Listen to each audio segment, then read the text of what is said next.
time to reclaim mad. Now, when I talk mad, I'm talking madness, not madness. You see, there are two different versions of madness in this world, as far as I can see.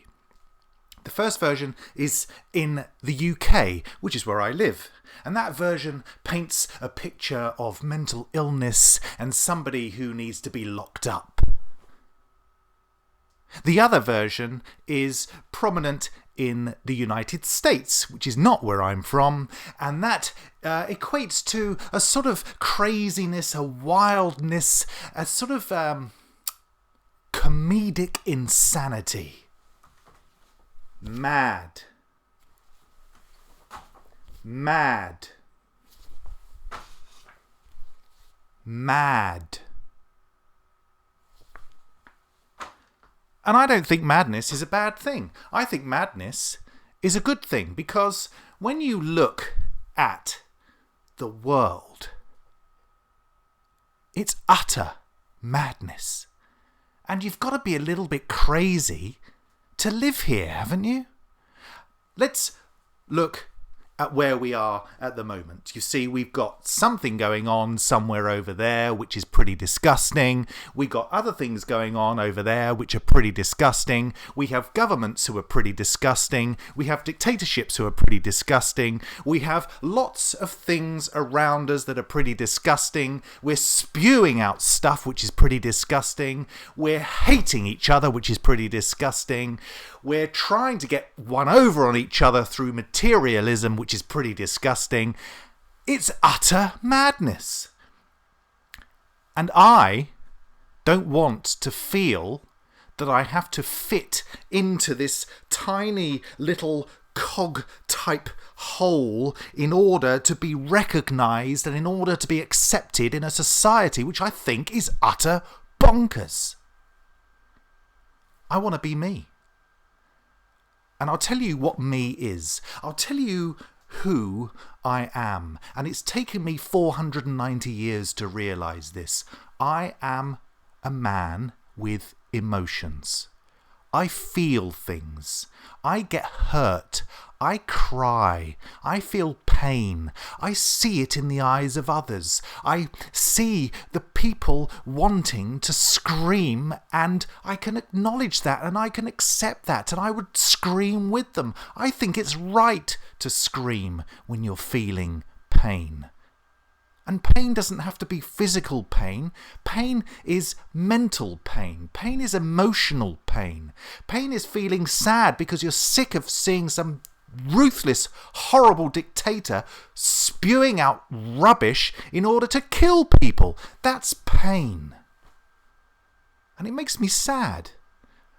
And I don't want to live in a society where I'm not allowed to express that. And when I do express that, do you know what happens? Oh, look. Here's a little pill you can take. Oh, that's nice. Oh, but I'm still feeling a bit sad. And sometimes I wake up in the morning. Sometimes I do wake up in the morning and I'm thinking, what the hell is the point of all this? No. You can't think that. You think that, here's a little pill for you to take. Lap it up.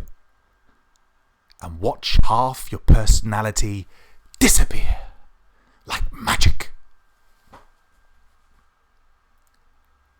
I don't do that anymore because I'm accepting of my point of view that other people don't like. Sometimes they do, sometimes they don't. Sometimes they think I'm weird and crazy and eccentric. And now I don't really care because I'm not hurting anyone. I am just being me. Mad. Time to reclaim madness. It's a word that describes crazy, wild antics that can change things, because we need people in this world right now who are willing to make sacrifices to change things. Break the stigma, break the mould, get us out of this lethargy. And madness is a way forwards. do that, because madness isn't a straitjacket and going into the world of One Flew Over the Cuckoo's Nest or something crazy like that. Because they weren't crazy either. They weren't crazy. The guy in Catch-22 wasn't crazy. They were just reacting to the craziness that was around them. And it was making them crazy. You see, there's no way of explaining yourself that you're not mad, because you are mad if you try and explain that you're not mad. That is the Catch-22. What do you feel? Do you feel mad? Do you feel crazy? Do you feel like you want to just... one day I came out of the cinema once. And I really enjoyed the film. Back to the Future Part 2 it was. Really enjoyed the film. And I wanted to express that, and I did. And I was like, whoa, that was so good. And everyone looked at me like I was an idiot. And that little voice inside me, that little voice who cares about other people's opinions, that little voice who was worried what other people thought of us, decided never to do that again. Well, I'll tell you what I'm deciding now. I am never going to do that again. I will do that again if I feel the mood strikes me. Because it doesn't matter. Be yourself. In all of your beauty and colour and glory and imagination. And as long as we're not hurting each other, as long as it's coming from a place of love, where is the harm in that? This was a party political broadcast for Mad magazine. Cheap.